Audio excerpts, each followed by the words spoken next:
Hi there, I have had a couple of questions about how to cite pictures on Flickr. So let me, as quickly as I can, answer some of the most common questions I'm having. So if I'm on the PracticeWorks assignment, if I scroll down, I give you some really specific ways to cite videos, audio, and Flickr images. So let me click through to this one.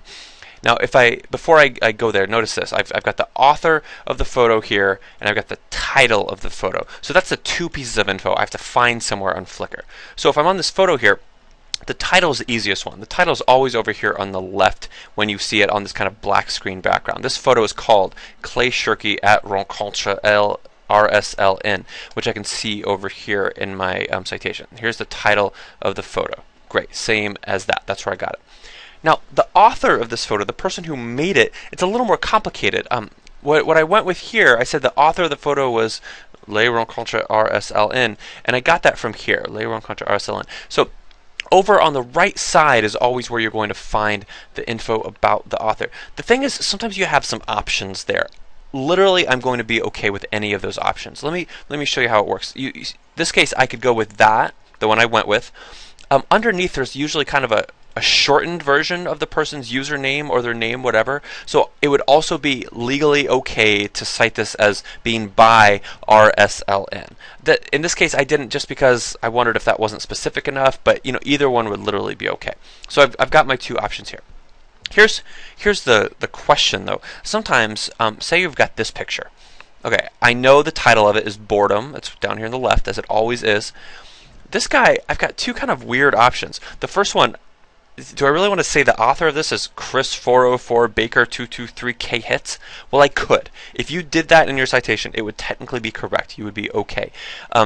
You see, I also have the second option, Nikon infrared. Well, that has something to do with his username as well. Great. But there's one more option that sometimes, if you have a big kind of messy one like that, I want to show you.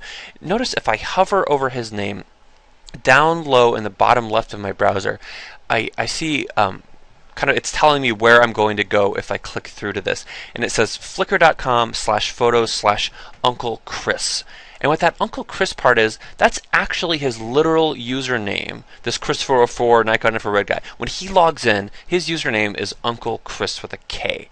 So it's also okay to cite the author of a photo as being whatever comes after the slash when you hover over their name.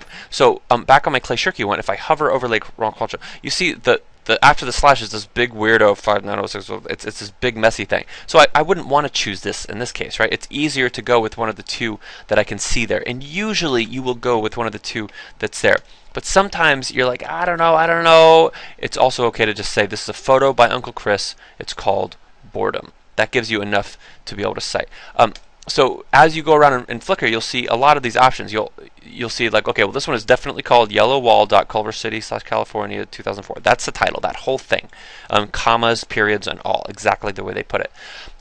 This one, I can either say it's by Kevin Bailiff, or I can say it's by iTwist. If I hover over it, I see after the photo slash comes iTwist again. So really, in this case, I have two options. I call it Kevin Bailiff or I call it iTwist. Either is 100% just as okay as the other.